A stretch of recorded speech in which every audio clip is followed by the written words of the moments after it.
हरे कृष्णा माता जी, सादर प्रणाम। सभी भक्तों को हरे कृष्णा सादर प्रणाम।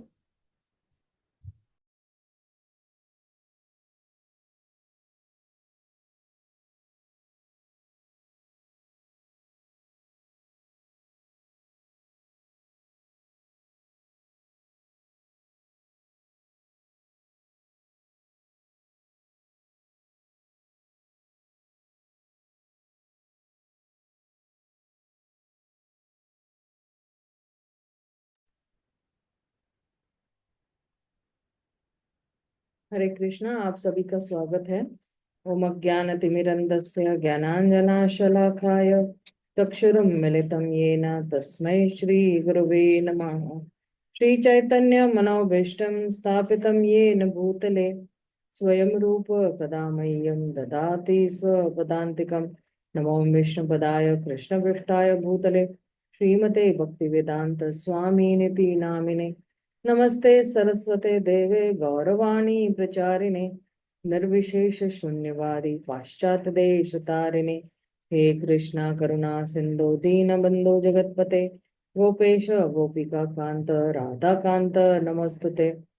तप्त कांचन गौरांगी राधे वृंदावनेश्वरी वृषभानुसुते देवी प्रणमामि हरिप्रिये।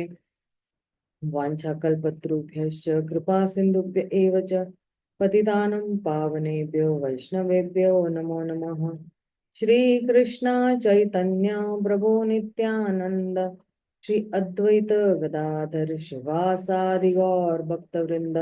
हरे कृष्णा कृष्णा कृष्णा हरे हरे, हरे राम राम राम हरे हरे। तो हम लोग जो है दो प्रकार के रस के बारे में चर्चा कर रहे थे, एक परकीय रस और एक स्वकीय रस। तो अब ये वाले श्लोक में जो है परकीय रस के बारे में बता रहे। परकीय भावे अति रसे उल्हास व्रज विना इहार अन्यत्र नाही वास। परकीय मधुर भाव में रस की अत्यधिक वृद्धि होती है। परकीय मधुर भाव में रस की अत्यधिक वृद्धि होती है।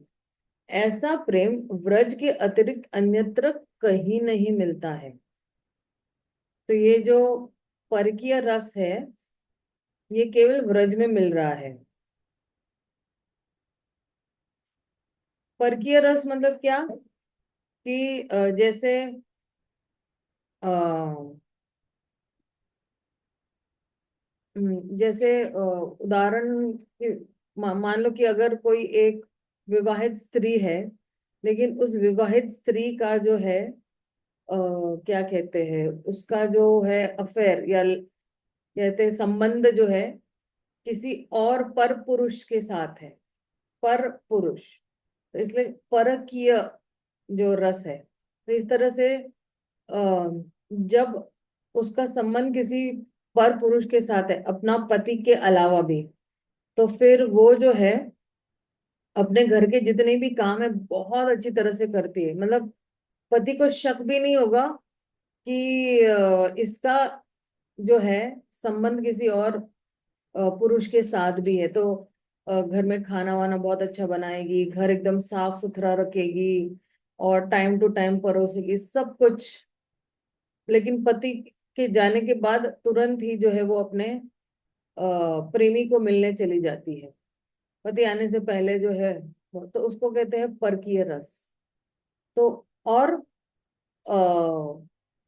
जो भी कार्य कर रही है वो स्त्री, तो उसके मन में एक्चुअली उसका प्रेमी ही चल रहा है।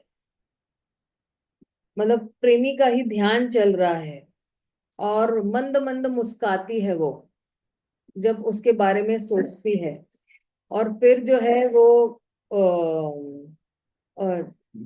और वो हमेशा अपने आप को उसके साथ ही जो है अ, क्या कहते हैं, अ, उसकी जो मतलब वो जो सोचती है तो अपने आप को हमेशा अपने प्रेमी के साथ ही मतलब उसका ध्यान रहता है, इस तरह से। तो इसको कहते हैं परकीय, परकीय रस। अभी ये तो मैंने आपको जो है ये भौतिक उदाहरण दिया हुआ है, दृष्टांत दिया हुआ है, लेकिन अगर आध्यात्मिक जगत में यही गोपियां जो है हर वक्त हर मिनट जो है केवल भगवान के बारे में ही सोच रही है। अगर आप देखोगे, व्रज में गोप और गोपियां दोनों हैं, और उन गोपियों की भी गोपाओं के साथ विवाह हो गया है, लेकिन फिर भी ये गोपियां जो है कृष्ण के बारे में ही सोचती है, ध्यान करती है, मन में ही भगवान को आलिंगन करती है, मन में ही भगवान के साथ रहती है। तो उसका उनका जो है तन मन जो कुछ भी है, सारी सुध बुध जो है वो भगवान के साथ ही है। और ये चीज जो है वहां के गोप सखाओं को भी पता है। उनको पता है कि ये बावड़ी हो गई है, ये है ना कृष्ण है। लेकिन गोप सखाओं की भी वही परिस्थिति है। गोप सखा भी जो है वो भगवान पे ही उनका चिंतन चल रहा है। तो सिर्फ नाम मात्र के लिए ही विवाह हुआ है इन गोप सखाओं और गोपियों का, लेकिन दोनों जो है, दोनों जो है वो किसका चिंतन कर रहे हैं? कृष्ण का चिंतन कर रहे हैं। और खास करके गोपियां जो है वो और गहरा चिंतन करती है भगवान का। बच्चे भी है, सास ससुर भी है, सारे रिश्तेदार भी है, लेकिन उनका जो चिंतन है वो कृष्ण पर ही है। तो इसको कहते हैं परकीय रस। ओके, तो आगे क्या कह रहे हैं? हरे कृष्ण माता जी। हाँ प्रभु जी बोलिए। माता जी, हम ऐसा भी तो कह सकते हैं कि जैसे स्व की परिक्रिया का ऐसा है कि अपने मतलब अपने पत्नी से चाहे अपने पति से प्रेम, हम्म। अपने मतलब प्रेम नहीं, दूसरे का पति से और दूसरी के वो स्त्री से प्रेम। हाँ, तो परकीय वो है कि दूसरे की पत्नी से दूसरे की मतलब अ, दूसरे के साथ अपने पति के अलावा। अपना छोड़ के दूसरे के साथ प्रेम है। हाँ हाँ, राइट राइट राइट। स्व किया अपना है। जैसे द्वारका में रानियों के साथ जो प्रेम है वो स्व किया है, और हाँ, गोपियों के साथ जो भगवान का जो प्रेम है वो पर किया है। वो परकीय है, राइट राइट राइट। लेकिन माता जी एक बात ये भी उठती है कि गर्ग मुनि जब आए थे, तो जो ब्रह्म व्योम लीला जो हुई थी, तो उस समय जो भगवान ने ही सारा एक्सपेंशन करा था, तो गर्ग मुनि ने उस समय कहा था सभी को, ग्वाल बालों को, कि जितनी भी गोपियां जो हैं, लड़कियां हैं, मतलब शादी उनका इनके साथ कर दो, ग्वाल बालों के साथ।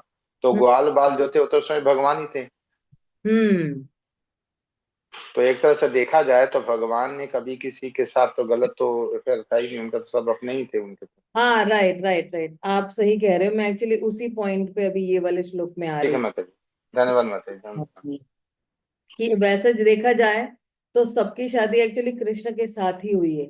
केवल नाम मात्र के लिए ही जो है गोप गोपी साथ में रहे। लेकिन आप ये भी देखना कि जब राधा रानी की भी अभिमन्यु के साथ शादी हुई थी, तो अभिमन्यु ने जो है वो छाया राधा के साथ शादी की थी, ओरिजिनल राधा के साथ नहीं की थी। ओरिजिनल राधा की शादी जो है वो कृष्ण के साथ ही होती है। अभिमन्यु ने हाँ जी माता जी, ही ठीक है। राधा रानी को छुआ नहीं है। तो वो बिल्कुल कहते हैं ना, बहुत उच्च कोटि का उन दोनों का प्रेम है ना, लाइक राधा और कृष्ण का। और हालांकि एक्चुअली मतलब मैं भी अभी तक अच्छी तरह से समझ नहीं पाई हूँ मैं।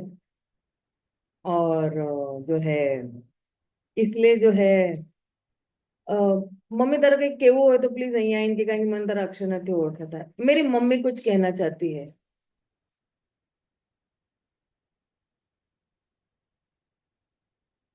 वास्तव में क्या है कि गोपियां ज्ञानी है और उनका कृष्ण से शाश्वत संबंध है।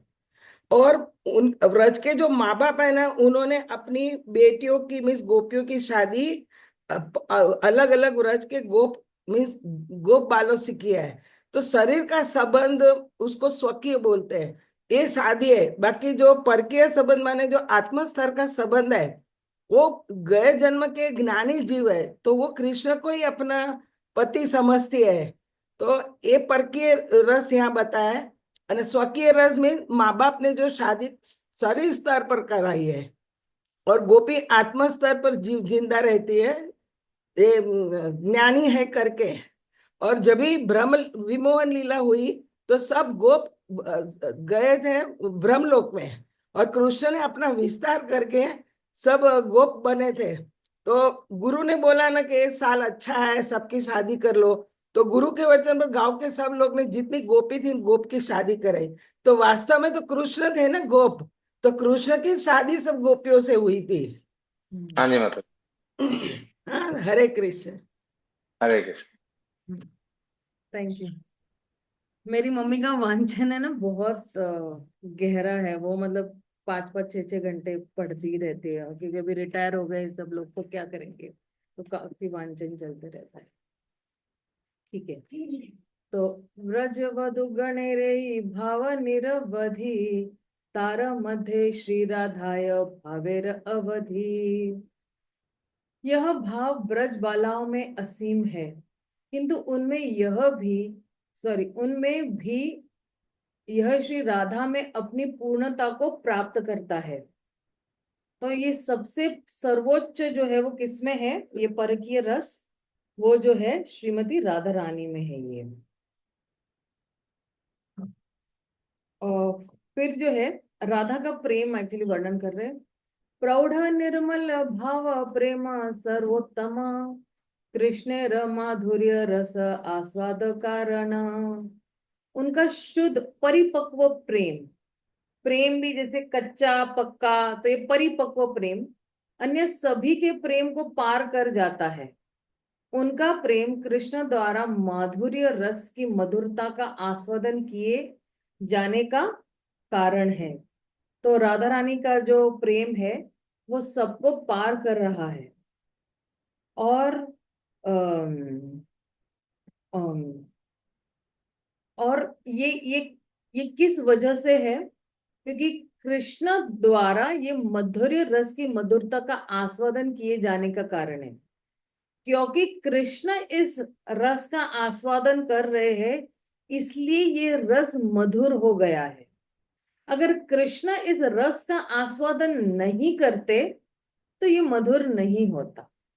अकेले राधा रानी जो है, अगर केवल एक, उसको कहते एक साइडेड प्रेम, अगर केवल राधा रानी प्रेम करे लेकिन वहां से आस्वादन करने के लिए कोई नहीं है, तो फिर ये जो रिश्ता है या ये जो प्रेम है ये मधुर नहीं होता।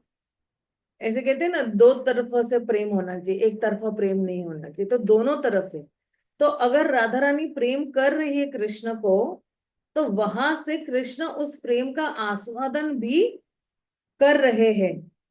इस मधुर जो है रिश्ते का ये आस्वादन कर रहे हैं कि हाँ राधा रानी मुझे बहुत प्रेम करे। अब अब यही आस्वादन अगर कृष्ण कर रहे हैं, तो अब कृष्ण में ये इच्छाएं जाग उठी है।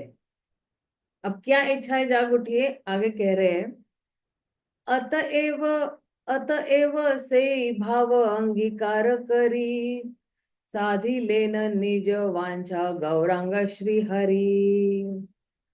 अब इसलिए गौरांग प्रभु ने, जो साक्षात श्री हरि है, राधा के भाव को स्वीकार किया और इस तरह अपनी निजी इच्छाओं की पूर्ति की। अपनी निजी इच्छा, उन्होंने किसका भाव ग्रहण किया, राधा रानी का। क्योंकि राधा रानी जो प्रेम कर रही है उसका पूरा आस्वादन कर रहे, वो एंजॉय कर रहे, वो आनंद उठा रहे उस प्रेम का।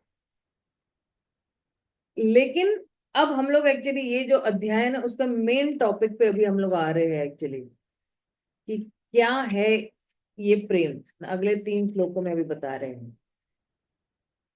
तो तात्पर्य पहले पढ़ रहे थे, श्रील प्रभुपाद ने जो कहा है, प्रेम के आदान प्रदान के 4 प्रकारों दास्य, साख्य, वात्सल्य तथा माधुर्य में से माधुर्य परिपूर्ण माना जाता है। माधुर्य रस जो है वो परिपूर्ण है। किंतु माधुर्य रस को और दो विभागों में बांटा गया है, स्वकीय तथा परकीय।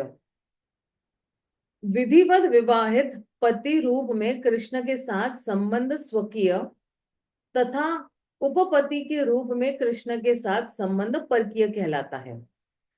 दक्ष विवेचकों का निर्णय है कि परकीय रस की दिव्य अनुभूति श्रेष्ठ होती है। जितने भी दक्ष विवेचक है, एक्सपर्ट लोग हैं, तो कहते हैं कि परकीय में ज्यादा दिव्य अनुभूति होती है, क्योंकि वह अधिक उल्लास में होती है, उसमें एक्साइटमेंट ज्यादा रहता है। माधुर्य रस की यह अवस्था उनमें पाई जाती है। उन्हें तीव्र प्रेम में भगवान को जिन्होंने तीव्र प्रेम में भगवान को यह जानते हुए आत्मसमर्पण कर दिया है कि उपपति के साथ ऐसा अवैध प्रेम समाज द्वारा मान्य नहीं है। ऐसे भगवत प्रेम में जो संकट निहीन रहता है, वह इस भाव को उस संबंध से अधिक श्रेष्ठ बना देता है जिसमें ऐसा संकट रहता ही नहीं। किंतु ऐसे संकट की वैधता केवल दिव्य लोक में ही संभव है। ईश्वर के स्वकीय तथा परकीय माधुर्य रस का भौतिक जगत में कोई अस्तित्व नहीं होता और परकीय रस में कहीं भी दृष्टिगोचर नहीं होता, किंतु वह केवल गोलोक वृंदावन के एक विभाग वृंदावन या व्रज में देखने मिलता है। कुछ भक्त सोचते हैं कि कृष्ण गोलोक वृंदावन में निरंतर उपभोग करते हैं और केवल कभी कभी परकीय रस का भोग करने व्रज में आते हैं, किंतु वृंदावन के 6 गोस्वामी ने बतलाया है कि व्रज में कृष्ण की लीलाएं गोलोक वृंदावन की अन्य लीलाओं के ही समान शाश्वत है। व्रज गोलोक वृंदावन का गुह्य अंश है। अगर गोलोक वृंदावन एक बहुत बड़ा लोक है, तो उसके अंदर व्रज जो है एक गुह्य अंश है। कृष्ण के इस धरातल पर अपनी व्रज लीलाएं प्रदर्शित की और ऐसे ही लीलाएं गोलोक वृंदावन स्थित व्रज में नित्य प्रदर्शित होती है, जहां पे परकीय रस का नित्य अस्तित्व है। आगे क्या कह रहे हैं? इस महाकाव्य के तृतीय अध्याय में कृष्णदास कविराज गोस्वामी ने इस हकीकत को स्पष्ट स्वीकार किया है कि कृष्ण इस भौतिक जगत में द्वापर युग के अंत में वैवस्वत मुनि के 28वें चतुर्युग में प्रकट होते हैं और अपने साथ व्रज धाम को लेकर आते हैं, जो कि उनकी सर्वोच्च लीलाओं का सनातन धाम है। जिस प्रकार भगवान अपनी अंतरंग शक्ति द्वारा प्रकट होते हैं, उसी तरह वे अपनी उसी अंतरंग शक्ति के माध्यम से अपनी सारी साज सामग्री भी लेकर आते हैं। उन्हें किसी बाह्य सहायता की आवश्यकता नहीं है। यह चैतन्य चरितामृत में यह भी कहा गया है कि परकीय भाव केवल उसी दिव्य क्षेत्र में पाया जाता है। कहाँ पाया जा रहा है? गोलोक वृंदावन एक बहुत बड़ा धाम है, उसमें व्रज एक जगह है और उसी ब्रज में जो है ये प्रेम पाया जा रहा है, अन्यत्र नहीं। यह सर्वोच्च भाव दिव्य जगत में गुह्यतम अंश है में ही पाया जा सकता है। किंतु भगवान की अहेतु की कृपा से हम उसी अदृश्य व्रज की एक झलक प्राप्त कर सकते हैं। आप वरना सोचिए, हम धरती के जो लोग हैं, वासी है, हमारी क्या मतलब कहते हैं ना कि हमारा क्या हमें किस तरह से पता चलता कि व्रज में क्या हो रहा है, उस लोक में क्या हो रहा है। लेकिन हमारे जितने भी आचार्य गण हैं, उनकी कृपा से हमें जो है, और भगवान के अहेतु की कृपा से हमें छोटी सी एक ट्रेलर या झलक प्राप्त हो रही है। ब्रज में गोपियों द्वारा आस्वादन किया जाने वाला दिव्य रस श्रीमती राधा रानी में सर्वोच्चतम रूप से पाया जाता है। दिव्य माधुर्य रस को आत्मसात करने की परिकाष्ठा श्रीमती राधा रानी द्वारा प्रदर्शित की जाती है, जिनकी भावनाएं स्वयं भगवान की समझ से भी बाहर है। राधा रानी की भावनाएं भगवान भी नहीं समझ पा रहे, जो एक्चुअली राधा रानी तो भगवान से ही आई हुई है, भगवान का ही अंतरंग शक्ति का विस्तार है। उनकी प्रेमा भक्ति की तीव्रता आनंदात आनंद क्या है, आनंदातिरेक का सर्वोच्च रूप है। इस दिव्य रस के माध्यम से भगवान के गुणों का आस्वादन करने में श्रीमती राधा रानी अप्रतिम है। इसलिए भगवान ने श्री गौरांग महाप्रभु के रूप में राधा रानी का पद ग्रहण करना स्वीकार किया। अब जो है वो राधा रानी का पद स्वीकार कर रहे हैं। तभी उन्होंने परकीय रस की सर्वोच्च अवस्था का आस्वादन किया, जैसा दिव्य धाम व्रज में व्यक्त होता है। अब जो है ये 3 श्लोकों में हमें पता चलेगा कि राधा रानी जो है भगवान चैतन्य महाप्रभु का ये जो अवतार है वो क्या, ओरिजिनल ये अवतार क्या है। तो कह रहे सुरेशाना दुर्ग गतिरतिशयेनो पनिषदा मुनिना सर्वस्व प्रणत पटलीन मधुरिमा विनिर्मास प्रेमणो निखिल पशु पालाम्बुज दृशा सचैतन्य किम में पुनरपि दृश्यारसति पदम। भगवान चैतन्य देवताओं के आश्रय, उपनिषदों के लक्ष्य, समस्त मुनियों के सर्वस्व, अपने भक्तों के सुंदर आश्रय एवं कमल नयनी गोपियों के प्रेम के सार है। क्या वे फिर से मुझे दिख सकेंगे? तो ये जो है स्तवमाला का एक्चुअली एक श्लोक लिया गया है। तो श्री अब एक्चुअली यहाँ पे चैतन्य महाप्रभु की क्या परिचय है या क्या क्या पहचान है, उनकी आइडेंटिटी क्या है, ये बता रहे हैं कि चैतन्य महाप्रभु क्या है। सारे जितनी भी गोपियों का प्रेम है और वो प्रेम का जो सार है उससे बने हुए श्री चैतन्य महाप्रभु। चैतन्य महाप्रभु जितनी भी गोपियां हैं और जितना प्रेम उन गोपियों का कृष्ण के लिए है, उन सभी को अगर मिलाया जाए तो चैतन्य महाप्रभु वो व्यक्ति है। और फिर आगे क्या कह रहे हैं, अपार कस्यापि प्रणयी जन वृंदस्य कुतुकी रसस्तोमा ऋत्वा मधुर मोप भोक्तु कमपि यः रुचि स्वामावत्रे धुति मही तदिया प्रकटन सदैव चैतन्य कृति रतितरा न कृपयतु। तो क्या कह रहे हैं, अब जो है भगवान कृष्ण ने अपनी असंख्य प्रेमिकाओं में से एक के असीम अमृतमय प्रेम रस का आस्वादन करना चाहा। किसका प्रेम का रस का आस्वादन करना चाहा? श्रीमती राधा रानी के प्रेम का रस का आस्वादन करना चाहा। अतएव उन्होंने चैतन्य महाप्रभु का स्वरूप धारण किया। ये किसके प्रेम का रस का आस्वादन करना चाहते हैं? श्रीमती राधा रानी के प्रेम का रस का आस्वादन करना चाहते हैं, इसलिए उन्होंने चैतन्य महाप्रभु का स्वरूप धारण किया। उन्होंने अपने कृष्ण वर्ण को छिपाकर उनका तेजमयी वर्ण धारण कर उस प्रेम का आस्वादन किया।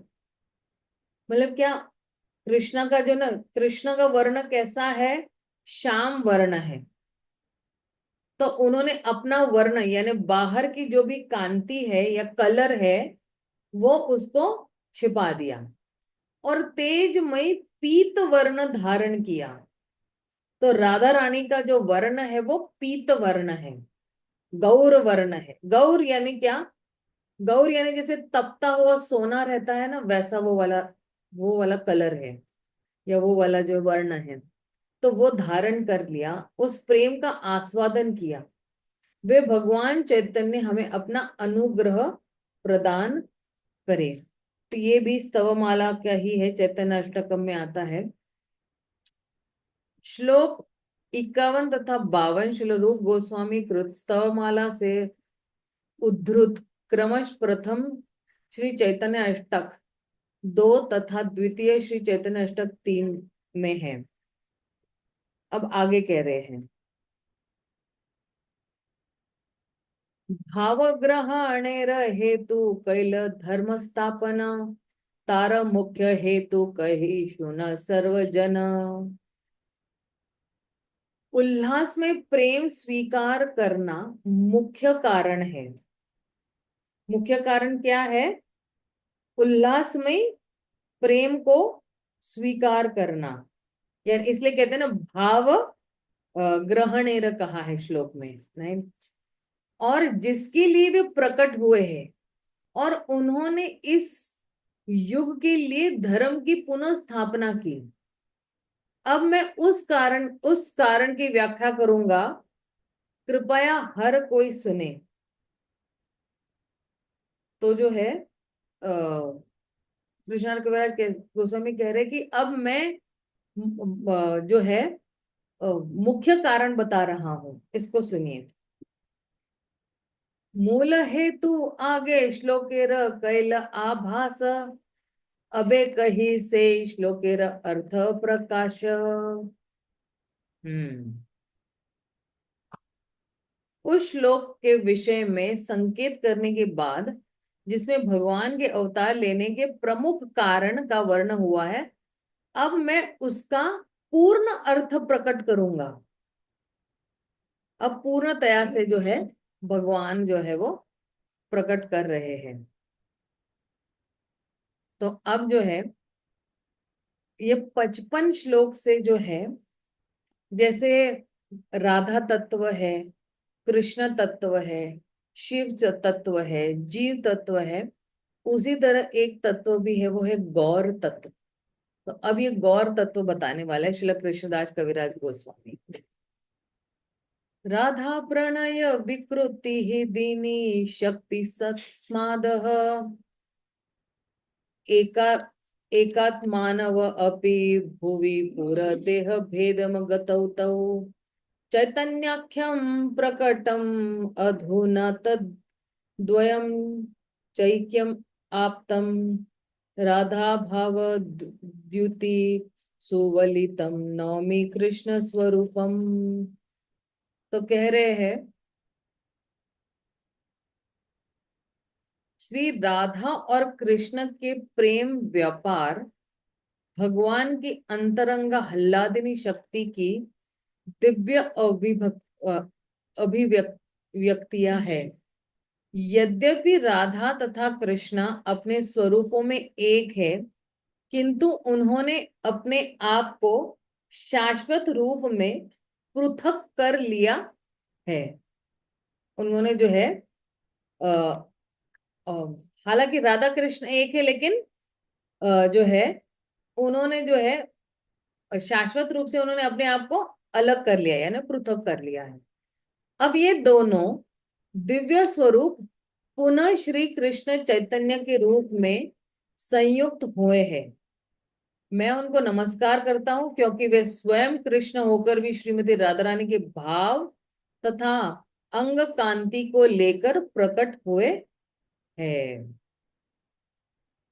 ये जो है ना, ये श्रील कृष्णदास कविराज गोस्वामी ने, मेरे ख्याल से ये स्वरूप दामोदर गोस्वामी की नोट से लिया हुआ है। देखिए, यह श्लोक श्रील रूप गोस्वामी, सॉरी, स्वरूप दामोदर गोस्वामी की डायरी से लिया गया है। यह चैतन्य चरितामृत के प्रथम 14 श्लोकों में से 5वां श्लोक है। और फिर आगे क्या कह रहे हैं, राधा कृष्ण एक आत्मा द्वि देहधारी, अन्योन्ये विलासे रस आस्वादेन करी। राधा तथा कृष्ण एक ही है, किंतु उन्होंने दो शरीर धारण कर रखे हैं। इस प्रकार वे प्रेम रस का आस्वादन करते हुए एक दूसरे का उपभोग करते हैं। तो राधा कृष्ण एक ही है, लेकिन जो है आ, जैसे मान लो कि पहले जो है सिर्फ कृष्ण ही थे, और हालांकि कृष्ण आत्माराम है ना, स्वयं संतुष्ट है, लेकिन जो है जब कृष्ण को तीव्र आनंद की अनुभूति जो है महसूस होती है, तो किसी न किसी के साथ तो वो जो है उस आनंद की अनुभूति को जो है वो व्यक्त करना चाहते हैं, एक्सप्रेस करना चाहते हैं। तो फिर जो है उन्हीं से निकलती है श्रीमती राधा रानी, और फिर जो है एक दूसरे के साथ वो दोनों जो है वो क्या कर रहे हैं, प्रेम रस का आस्वादन करते हैं और उपभोग भी कर रहे हैं। यानी कृष्ण का जो है प्रेम राधा रानी के लिए जो है उमड़ आता है, तो राधा रानी का भी प्रेम कृष्ण के लिए उमड़ आता है। तो अगर मान लो, मतलब ये बहुत एक उदाहरण दे रही हूँ कि मान लो कि कृष्ण का प्रेम राधा रानी के उमड़ ले आए, तो उससे जो है दुगना प्रेम जो है राधा रानी को कृष्ण के लिए उमड़ आएगा, और उससे 4 गुना ज्यादा जो है कृष्ण का प्रेम राधा रानी के लिए, तो राधा रानी का 8 गुना प्रेम, इस तरह से दोनों के बीच में होड़ा होड़ी होती है। तात्पर्य में क्या कह रहे हैं, भौतिकवादियों के लिए राधा तथा कृष्ण के दोनों दिव्य व्यक्तित्व एक गुत्थी बने हुए हैं, समझ नहीं पाएंगे। श्रील स्वरूप दामोदर गोस्वामी की डायरी से अधृत राधा तथा कृष्ण का उपयुक्त विवरण संक्षिप्त व्याख्या है, किंतु इन दोनों महान व्यक्तियों के रहस्य को समझने के लिए महान आध्यात्मिक अंतर्दृष्टि चाहिए। इसलिए आप भी देखो ना कि अभी की आप और हम दोनों, मतलब मैं भी उसी कैटेगरी में हूं, हम नहीं अनुभूति कर पा रहे हैं, क्योंकि इसके लिए जो है वो हमारे पास क्या नहीं है, मेरे पास जो है महान आध्यात्मिक अंतर्दृष्टि नहीं है। एक और उसके लिए फिर ये महान आध्यात्मिक अंतर्दृष्टि कब आएगी, जब काम वासना से छुटकारा मिलेगा और केवल प्रेम रहेगा हमारे पास भगवान के लिए। काम क्रोध मद मोह लोभ मत्सर ये सब जब चले जाते हैं, तब जो है उस व्यक्ति को आध्यात्मिक दृष्टि मिलती है। लेकिन अभी काम वासना से ही भरे पड़े हुए हैं व्यक्ति, तो किस तरह से ये जो है, बोले ना कि ये जो महान रहस्य है किस तरह से समझ पाएंगे। तो उसके लिए जो है हमें महान आध्यात्मिक अंतर्दृष्टि चाहिए। फिर एक व्यक्ति 2 रूपों में आनंद भोग कर रहा है, ये बहुत गुह्य बात है। एक ही व्यक्ति 2 रूपों में अपना ही विस्तार किया हुआ है और दोनों रूपों में आनंद भोग कर रहा है। तो आप ही का विस्तार है और दोनों तरफ से आप ही भोग कर रहे हो, इधर से भी और उधर से भी। आप मतलब ये अपने मन, मेरी भी सोच के परे है। श्री कृष्ण शक्तिमान है और श्रीमती राधा रानी अंतरंगा शक्ति है। वेदांत दर्शन के अनुसार शक्ति तथा शक्तिमान में कोई अंतर नहीं है, दोनों एक है। इन दोनों में अंतर नहीं किया जा सकता है, जिस प्रकार अग्नि और ऊष्मा से अग्नि को ऊष्मा से पृथक नहीं किया जा सकता है। परम पूर्ण में जो कुछ भी है वह सब सापेक्ष अस्तित्व में अचिंत्य लगता है।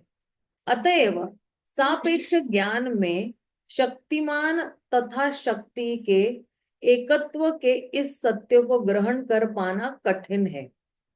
श्री चैतन्य द्वारा प्रतिपादित अचिंत्य भेदाभेद तत्व का दर्शन ही एकमात्र साधन है। जिससे आध्यात्म की ऐसी गुत्थियां सुलझाई जा सकती है। ये बहुत ही महत्वपूर्ण है कि अ, श्री चैतन्य महाप्रभु ने अचिंत भेदाभेद तत्व जो है आ, हमें हमें जो है दिया है। तो उसमें क्या है कि ये जो भी कंफ्यूजन है कि भगवान है भी और नहीं भी, भगवान एक है और नहीं भी है, ये गुत्थियां सुलझाई जा सकती है। और ये अचिंत भेदाभेद तत्व जो है, इसके बारे में थोड़ा जो है हम लोग अगली क्लास में चर्चा करेंगे कि वास्तव में ये अचिंत भेदाभेद तत्व क्या है। मेरे पास है ना पूरा एक्चुअली लिखा हुआ है कहीं तो भी, तो मुझे वो ढूंढना पड़ेगा। और ये अचिंत भेदाभेद की चर्चा हम कल करेंगे।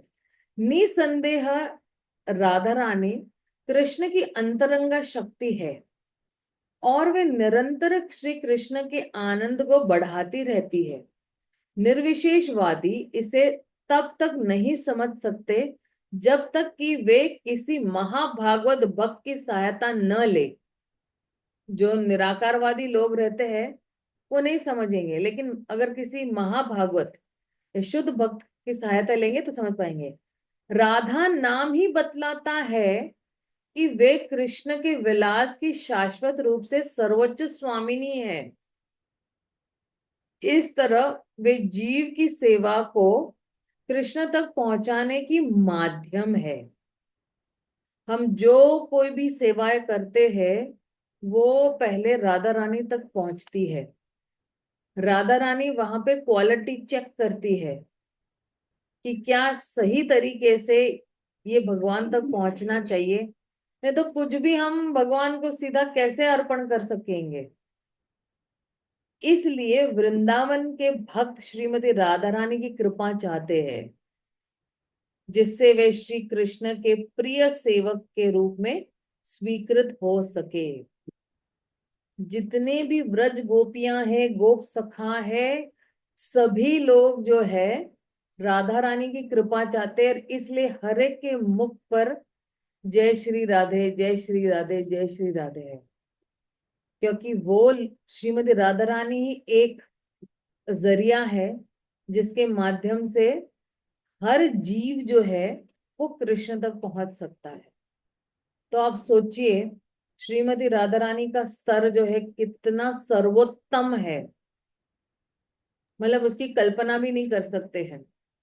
और ऐसा नहीं है, जैसे मान लो भौतिक जगत में क्या होता है ना, अगर अ, अगर किसी व्यक्ति ने आपको बिल्कुल अपने हृदय में बिठा लिया है तो उस व्यक्ति को मिलने के लिए जो है उसके खासम खास व्यक्ति को बाहर बिठाया जाता है कि भाई आप देख लो कौन मुझसे मिल सकता है और कौन मुझसे मिल नहीं सकता है। और इसमें उस व्यक्ति को अपने आप ही पोस्ट मिल गई तो उस व्यक्ति को बड़ा अहंकार आ जाता है कि अरे प्राइम मिनिस्टर को मिलने के लिए मुझे नियुक्त किया गया है, मैं तय करूंगा कि कौन प्राइम मिनिस्टर को मिलेंगे और कौन नहीं मिलेंगे। लेकिन श्रीमती राधा रानी का ऐसा नहीं है। श्रीमती राधा रानी की करुणा यही है कि जो कोई भी भगवान के साथ संग करना चाहे वो उनको कृष्ण के आगे या सामने खड़ा कर देती है। और राधा रानी उन जीवात्माओं की भावनाओं को बहुत अच्छी तरह से जानती है या उनकी सेवाओं को भी सराहती है। जैसे अगर ललिता सखी, विशाखा सखी ने कुछ अच्छा किया होगा तो ललिता सखी को आगे करेगी। लेकिन ललिता सखी को भी पता है कि यार ये तो कल ही हम लोग ने चर्चा किया, राइट, कि ये तो मेरी स्वामिनी है, तो मैं किस तरह से मेरी स्वामिनी के प्रिय के साथ भोग करूं। तो ललिता और विशाखा के मन में कभी तनिक भी ख्याल नहीं आता है कि हम भी कृष्ण के साथ जाकर जो है उनके साथ जो है बैठे बात करे या रस का जो है आदान प्रदान करे, नहीं। क्योंकि इन सखियों की या इन गोपियों की या मंजरियों की कामना यही है कि वे जो है केवल राधा रानी को खुश करना चाहती है, प्रसन्न करना चाहती है। और राधा रानी अगर प्रसन्न है उनकी सेवा से, तो वो जाके कृष्ण को जो है वो बतलाती है कि आज इन्होंने बहुत अच्छी सेवा की है। तो कृष्ण जो है वो क्या करते हैं, कृष्ण एक प्रेम भरी नजर ललिता को देते हैं या विशाखा को देते हैं, और वही प्रेम भरी जो नजरों, जो आंखों आंखों में प्रेम का जो आदान प्रदान हो रहा है कृष्ण और सखियों के बीच में या मंजरियों के बीच में, वही उनके लिए काफी है।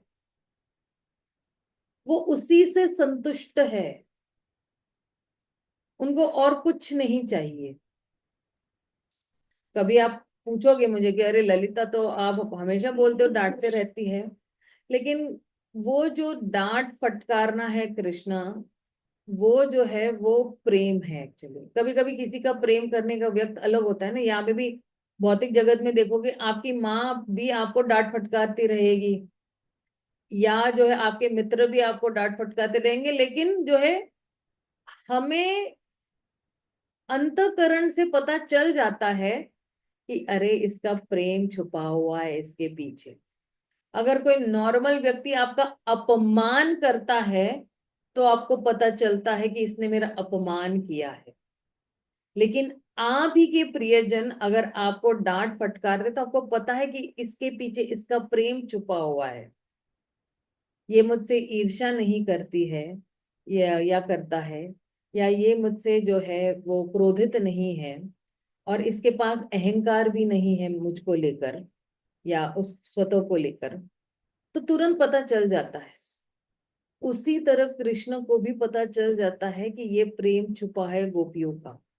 जब गोपियां नाराज होती है या राधा रानी नाराज होती है, तो कृष्ण बिल्कुल मंद मंद मुस्काते हैं और फिर जो है अपना जादू चलाना शुरू कर देते हैं उन गोपियों के। अब देखिए ना, जब राधा रानी जब नाराज होती है तो इतने हद तक नाराज होती है कि कृष्ण को अलग अलग रूप लेकर आना पड़ता है।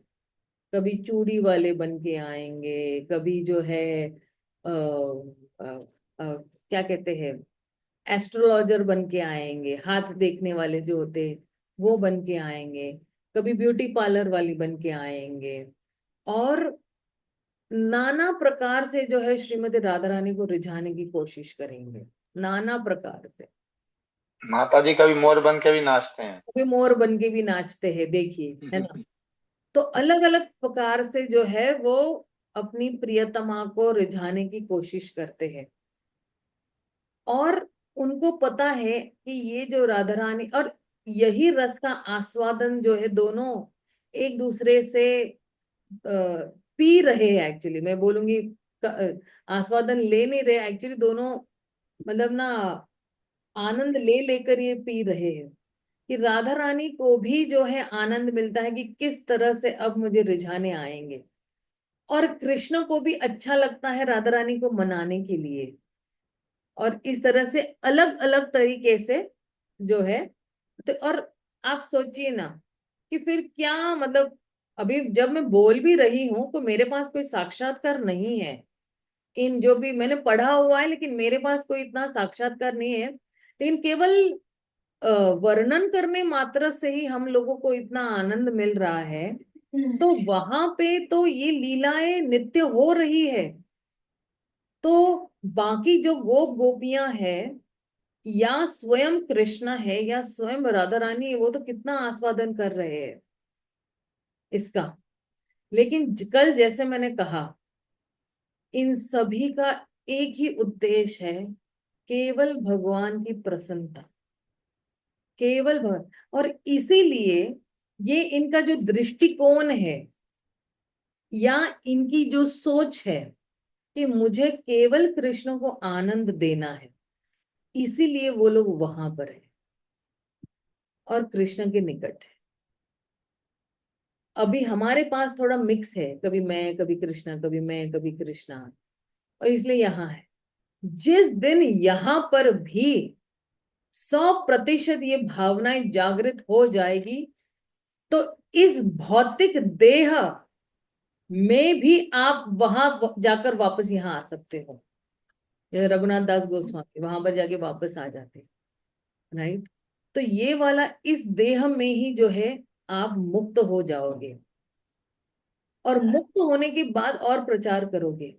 जैसे हमारे जितने भी गोस्वामी है वो मुक्त देह है, मुक्त आत्माएं हैं, सारी मंजरियां हैं, और यहाँ पर रहने के बावजूद भी वो प्रभावित नहीं होते हैं इस भौतिक जगत से। उनका लक्ष्य जो है वो बिल्कुल सीधा है कि हम जो है यहाँ पे राधा और कृष्ण को प्रसन्न करने के लिए आए हैं। हमारा और कोई, हमारे जीवन का कोई उद्देश्य नहीं है, कोई अस्तित्व हमारा है ही नहीं उनको प्रेम किए बगैर। अगर हम प्रेम नहीं करेंगे तो हम कहाँ जाएंगे? हमारे पास एक ही ठोर ठिकाना है, वो है राधा कृष्ण को प्रसन्न करना। ये जो सर्वोच्च भाव जब उत्पन्न होता है तो व्यक्ति बावड़ा हो जाता है, एकदम सुध बुध खो बैठता है। उसको सिर्फ फिर कृष्ण ही दिखते हैं, राधा रानी ही दिखती है, उन्हीं की प्रसन्नता के लिए वो लोग जी रहे हैं, उनका जीवन का अस्तित्व वही उनके लिए है। आगे कह रहे हैं, श्री चैतन्य महाप्रभु लौह युग में बुद्ध बद्ध पतित आत्माओं को भगवान के सर्वोच्च दिव्य संबंध के नियम बतलाने के लिए उनके पास चलकर स्वयं जाते हैं। यह है भगवान की कृपा। श्री चैतन्य के कार्यकलाप मुख्यतः उनकी अंतरंग शक्ति के हल्लादिनी अंश की भूमिका का निर्वाह करते हैं। तो जितने भी कार्यकलाप भगवान कर रहे हैं, तो ये जो है किससे प्रेरित है? उनकी जो हल्लादिनी शक्ति है वो उनके माध्यम से वो कर रहे हैं।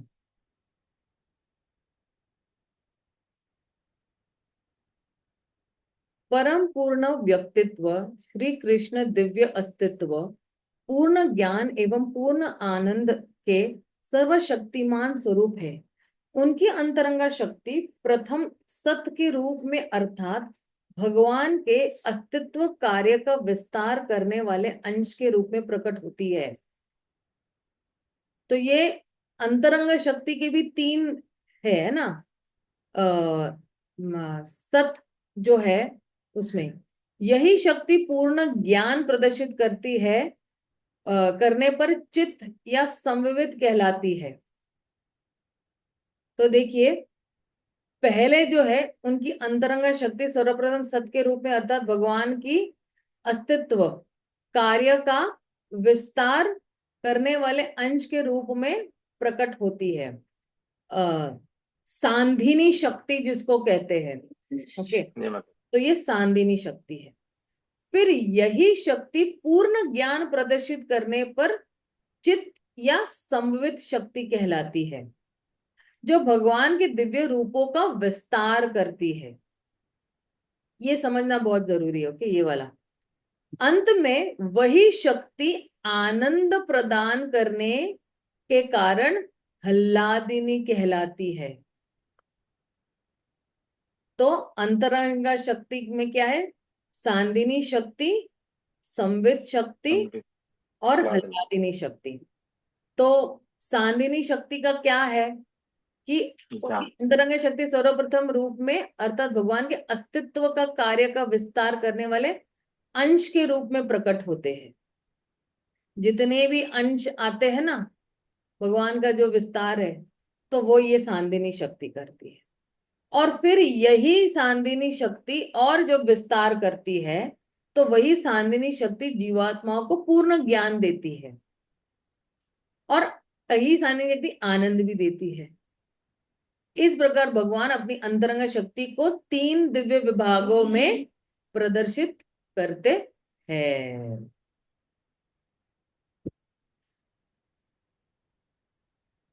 अच्छा, कोई? हरे कृष्णा माता जी। हाँ, Hare Krishna English translation there, okay, Swarupini, okay माता जी, wait, I just tell you, एक सेकेंड। हाँ, दिव्य पुरुष प्रभु, आप क्या कहना चाहते हो? मैं ये कह रहा था माता जी कि जो पूरी की पूरी सृष्टि जो है भगवान का ही मतलब एक तरह से अपने एक्सपेंशन ही है एक तरह से। हाँ हाँ हाँ जैसे हम लोग भी हैं तो हम भी एक तो विभिन्नांश कहलाते हैं, ते भी भगवान की ही शक्ति है ना। हाँ, तो इनका इनका तो बस एक ही काम था, इनकी सेवा करना, किनका, अंशों की सेवा करना। हाँ लेकिन वहां पे गड़बड़ तब होती है जब ये अंश जो है ना इंडिपेंडेंट तरीके से व्यवहार करना शुरू करते हैं। हाँ, स्वतंत्र रूप से, राइट राइट। हाँ, तभी दिक्कत होती है। नहीं तो पूरी सृष्टि जो हर जगह बोला गया है कि पूरी सृष्टि जो है भगवान से ही संबंधित है, मतलब भगवान पे ही आधारित है, उन्हीं से ही प्रकट होती है। हाँ, करेक्ट करेक्ट करेक्ट अब करेक्ट। जैसे ही इनकी अंतरंगा शक्ति है ना माता जी, जैसे बोला गया ना, जैसे अंतरंगा शक्ति पूर्ण श्वास ये है ना, अस्तित्व, अस्तित्व मतलब जो कहते हैं ना भगवान शाश्वत, वो हम्म। शाश्वत रूप, ये भी अंतरंगा शक्ति ही इनकी है जो शाश्वत रूप में इनको रखते हैं, क्योंकि भगवान अंतरंगा शक्ति के अंदर ही होते हैं। मतलब एक तरह से देखा जाए तो भगवान का एक तरह से जो है शक्ति, उसी में भगवान रहते हैं। Right right right right. एक बार मेरे को ना एक महाराज ने, वो मैं लेक्चर सुना था तो बता रहे थे कि गाय की तरह है, गाय का जो ब्लड है ना एक तरह से वो अंतरंगा शक्ति है। और जो ये और जो दूसरी चीज, और वो कह रहे थे कि जैसे अंतरंगा बहिरंगा शक्ति, और जो जो बहिरंगा शक्ति मल मूत्र गोबर वगैरह है, और दूध वगैरह जो है ये अंतर तटस्था शक्ति, ऐसे करके समझा रहे थे। अच्छा। तो कारण ये है ना माता जी कि मेरे को तो एक चीज समझ में ये आई कि जितनी भी भगवान, ये जितनी भी ये प्रपंच पूरा लीला रचा गया, सिर्फ भगवान अपनी प्रसन्नता के लिए है। और हम्म। विभिन्नांश के रूप में भी भगवान प्रकट करते हैं तो वो भी रस के लिए ही प्रकट करते हैं, हाँ। अलग अलग योनियों में, क्योंकि इस योनियों में क्या रस है, इस योनियों में क्या रस है, मन क्या आनंद है। हम्म। लेकिन दिक्कत वहां होती है जब हम उस रस को, मतलब उस सेवा को भगवान को समर्पित नहीं करते, खुद भोग लेते हैं, तो दिक्कत। Yes, right right right, absolutely. कि जो कुछ भी आदान प्रदान, अगर अभी अभी भी हम लोग कुछ महसूस कर रहे हैं, तो हम हाँ। गुरु को समर्पित कर सकते हैं या कृष्ण को हम्म। समर्पित कर सकते हैं, लेकिन उसको भोगने की इच्छा नहीं रखनी है। हाँ, भोगना मतलब क्या आ, फिर कि वो तारतम्य टूट जाता है ना माता जी, हाँ देखो, जब वो हम सर्कल भोगते हैं टूटता ना, है। तो हम अपने तक ही सीमित रहते हैं। लेकिन जब हम्म। हम उसको वापस दे देते हैं, तो उसको और वृद्धि होकर हमारे पास आती है। हाँ जी, हाँ जी, यहाँ से और वृद्धि करके हम वापस भेजते हैं, तो वहां से और वृद्धि होके आ रही। तो वही हाँ जी, आदान हाँ जी, प्रदान यहाँ पर भी भगवान और भक्त का गुरु के माध्यम से हो सकता है। हाँ जी, हाँ जी माता जी, वही है ना कहानी कि जैसे शक्ति और शक्तिमान है ना, हाँ जैसे पुरुष और प्रकृति है। तो जब पुरुष को जब प्रकृति आनंद देती है ना, तो सबसे ज्यादा आनंदित प्रकृति होती है, पुरुष कम होता है। हाँ। यही रोल दोहराया गौरांग महाप्रभु के लीला में। भगवान को उतना आनंद नहीं मिल रहा था जितने राधा रानी को मिल रहा था। तो राइट। राधा रानी एक तरह से प्रकृति है, भगवान एक तरह से पुरुष है। तो हम्म। भगवान ने कहा कि मेरी ही शक्ति मेरे से ज्यादा आनंदित होती है, लेकिन वो आनंद मुझे नहीं प्राप्त होता, उसका कारण क्या है? Right right right right. ऐसे। सही है। ठीक है माता जी, हाँ। तो माफी चाहेंगे माता जी। हाँ, नहीं नहीं नहीं प्रभु जी, ये चर्चाएं करना बहुत जरूरी है बीच बीच में। जैसे एक होता है ना कि आप कुछ आनंद की अनुभूति कर रहे हैं, लेकिन अभी आप भी किसके साथ व्यक्त करेंगे?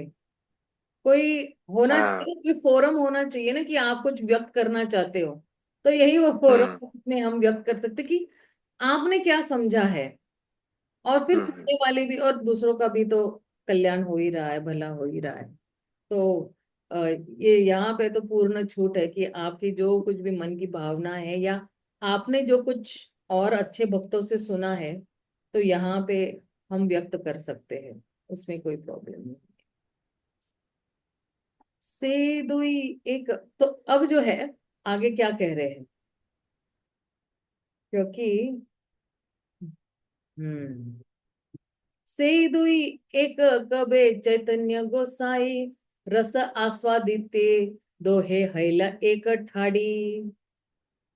अब वे रसास्वादन हेतु श्री चैतन्य महाप्रभु के रूप में एक शरीर में प्रकट हुए हैं। इथी लागी आगे करी तार विवरण, यहाँ होते हय गौरेर महिमा कथन। अतएव मैं सर्वप्रथम राधा तथा कृष्ण की स्थिति स्पष्ट करूंगा। उसी वर्ण के द्वारा भगवान चैतन्य की महिमा जानी जा सकती है। अब राधा तथा कृष्ण की स्थिति स्पष्ट करेंगे। तो अगर राधा रानी की स्थिति स्पष्ट हो गई और कृष्ण की स्थिति स्पष्ट हो गई, फिर हम बहुत अच्छी तरह से हम समझ पाएंगे। और इसलिए विस्तार में ये सांदिनी शक्ति, संवित शक्ति और हल्लादिनी शक्ति जो है श्रील कृष्णराज कविराज गोस्वामी हमें समझाने वाले हैं। और राधा रानी की जो स्थिति है उसपे बहुत श्लोकास बताए हुए हैं। मतलब कहाँ तक पहुंच रहे ये श्लोक?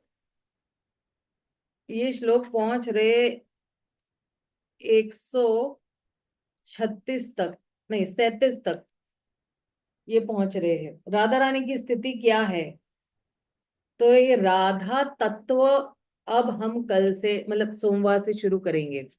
और देखिए कितना अच्छा दिन है कि 6 तारीख को रामनवमी है और भगवान राम के आशीर्वाद लेके हम लोग राधा तत्व अब शुरू करेंगे कि क्या है राधा तत्व। और इसके लिए हम थोड़ा और गहराई में जाने की कोशिश करेंगे।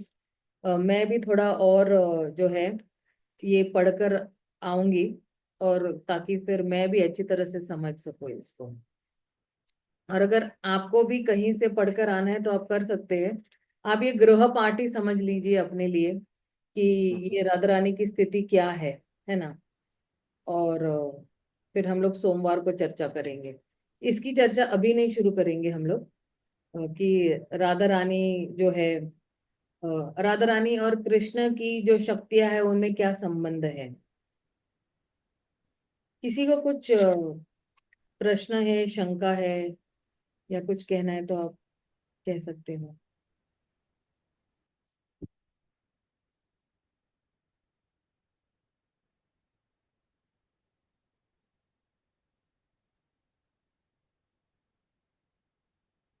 ओके, अगर किसी के पास कुछ नहीं है तो हम यहीं पे विराम देते हैं। हम सोमवार को मिलेंगे। शिल प्रभुपाद की जय, चैतन्य चरितामृत की जय, श्रील ठीक कृष्ण है। गोस्वामी की जय, गौर भक्त वृंद की जय। हरे ठीक है। हरि बोल। हरे कृष्ण माता कृष्ण जी। पर माता जी की जय। हरे बोल। नहीं नहीं प्रभु जी, हम तो बहुत प्रयास कर रहे हैं कि इसको और गहराई में जाके पढ़े हम लोग, ताकि जो है अ, हम जो है इस संसार में जितनी आसक्तियां है हमारी, वो सारी जो है वो मतलब सारा मिथ्या है। और हकीकत जो है ये यही है, राधा कृष्ण ही हकीकत है। बाकी सब कुछ एक स्वप्न की तरह ही है। तो हमें। माता जी एक बात तो है, भगवान ने ना, जानते हैं हमें तो, भगवान ने जैसे पूरी सृष्टि की रचना करी, सारे जीवों को बताया, पूरी सब कुछ बनाया, लेकिन बाद में ना उन्होंने सोचा कि ये तो सारे का बिछड़ जाएंगे, तो फिर उन्होंने, जानते हैं, शास्त्र भी दिया और गुरु भी दी। गुरु बन के खुद ही आए, है ना। और राइट। फिर जीवों को समझाया कि तुम ऐसे करो, तुम ऐसे करो, है ना। सही है, तो सही। यदि यदि हम एक तरह से देखा जाए, सिंसियर तरीके से इन चीजों को एक्सेप्ट करें और अपने जीवन में उतारें, तो निश्चित ही हम भी आनंदित होंगे और वो भी आनंदित, हाँ, राइट राइट राइट। है ना।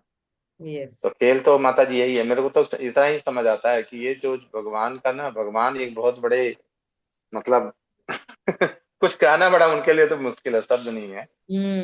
लेकिन देखा जाए तो पूरी की पूरी इन्होंने जो रंगमंच सजाया, तो भगवान अपनी प्रसन्नता के लिए सजाया। लेकिन फिर भी क्या हुआ कि अब मान लीजिए, यदि मान लीजिए, जैसे वो एक जगह अर्जुन बोलते हैं ना कि हे कन्हैया, यदि मैं ये युद्ध जीत भी गया तो अपनी इस आनंद को किसके साथ बांटूंगा।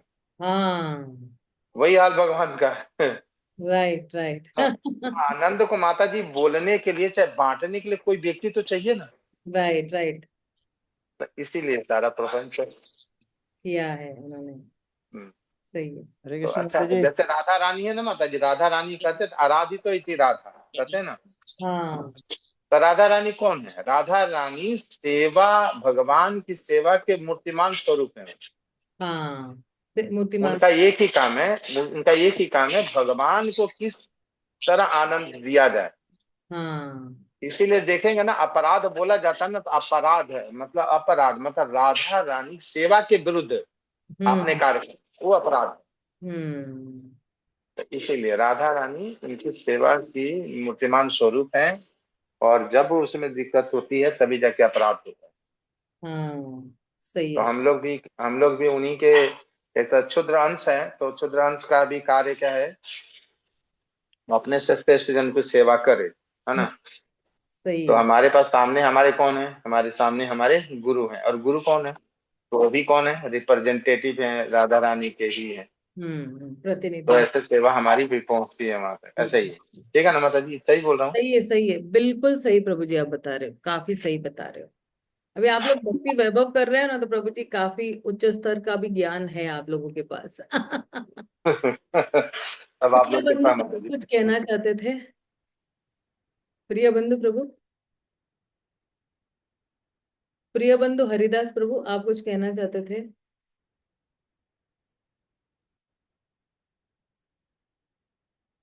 हरे कृष्णा। प्रिय बंधु प्रभु, आपने कुछ अपने आप को अनम्यूट किया था ना मेरे ख्याल से। हाँ माता जी, मैं कह रहा था वो रिकॉर्डिंग शेयर कर देना प्लीज। हाँ प्रभु हाँ जी, वो अभी ना कल का और आज का मैं एक साथ, मतलब एक और रह गया है, वो भी मैं कर देती हूँ प्रभु जी, हाँ, आज उससे तुरंत। थोड़ा और क्लियर हो जाता है। हाँ और क्लियर हो जाता है। नहीं नहीं, मैं आज पक्का कर देती हूँ, आपको 10 बजे तक तो मिल ही जाएगा। ठीक है। माता जी वो भी बता रहे थे, आप वो बुक्स के नाम बता रहे थे और चार्ट भी बनाने वाले थे आप। हाँ वो भी मैं व्हाट्सएप पे मैं भेज देती हूँ। अच्छा, देखिएगा, है ना। हाँ हाँ, जरूर जरूर जरूर। ठीक है माता जी, हरे कृष्णा, हरे दोनों। कृष्णा हरे कृष्णा।